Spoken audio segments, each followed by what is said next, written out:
Heboh baliho Habib Rizik dipasang menghadap orang sholat, warganet bilang ternyata ada kaum penyembah baliho. Itu hanya ada di Rizik Syihab sekarang. Dan bumbu-bumbu pun ditambahkan bahwa ia adalah cucu Nabi.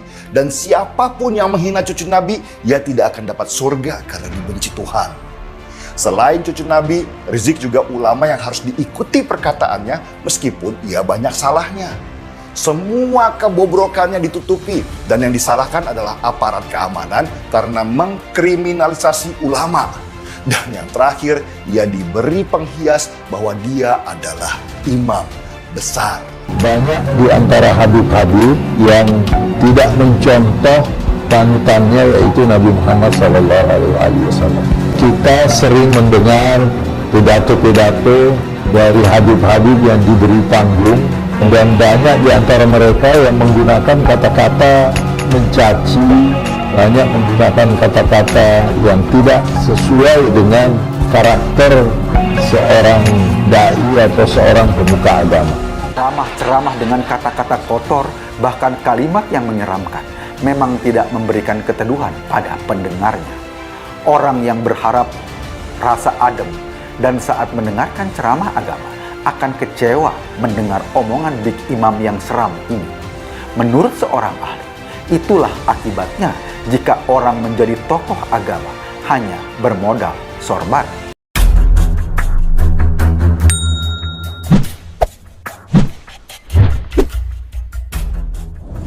Heboh di media sosial, video singkat yang menayangkan sejumlah jamaah yang sholat menghadap baliho bergambar mantan imam besar FPI Habib Rizik Syihab. Dalam video yang beredar, tampak baliho itu dipasang di tembok masjid menghadap jamaah yang sedang sholat.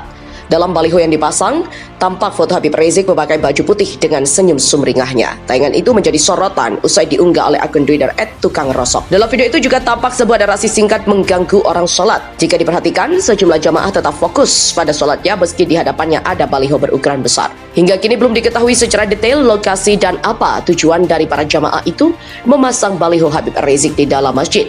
Namun mengenai hal itu, banyak warganet yang menyayangkan mengapa baliho Habib Rizik harus dipasang di dalam tempat orang beribadah.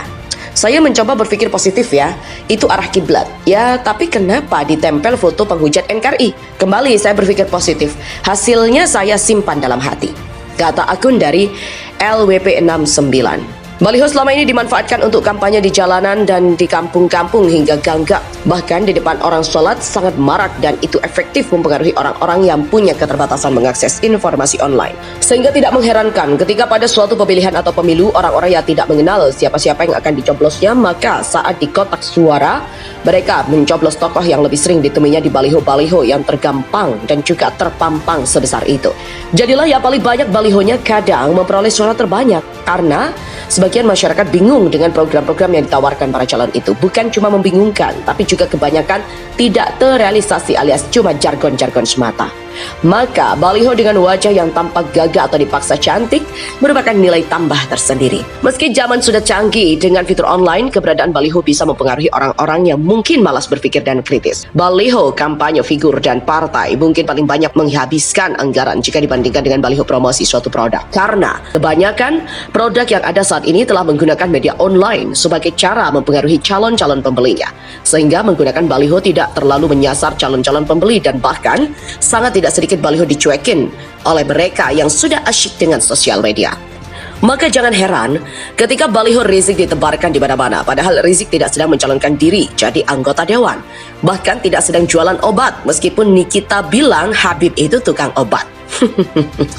Rizik dan timnya, serta para arsitek politiknya juga para donaturnya yang licik-licik itu tahu betul apa fungsi dan kekuatan baliho. Mungkin kita sudah akrab dengan sosok Chaplin yang licik itu. Bukan cuma licik, bahkan bisa memodali pembuatan baliho berapapun panjang dan banyaknya.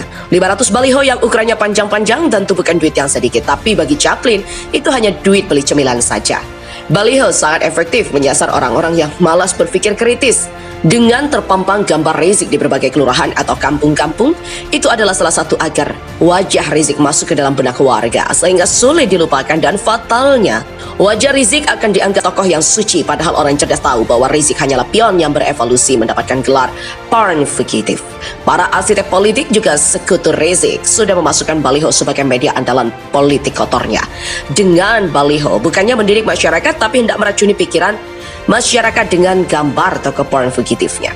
Wajah Rizik dipoles dengan sentuhan Photoshop, font yang tepat dan mengunggah semua unsur desain komunikasi visual dikerahkan untuk mempermak Rizik.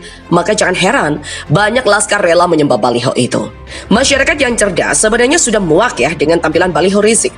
Tetapi mereka bukan Satpol PP yang punya tugas menurunkannya. Apalagi dikabarkan Satpol PP tidak berani menurunkan baliho yang merusak pemandangan kota itu. Dan akhirnya negara pun tegas. Mungkin sudah menyadari bahwa betapa bahayanya permainan kotor ini.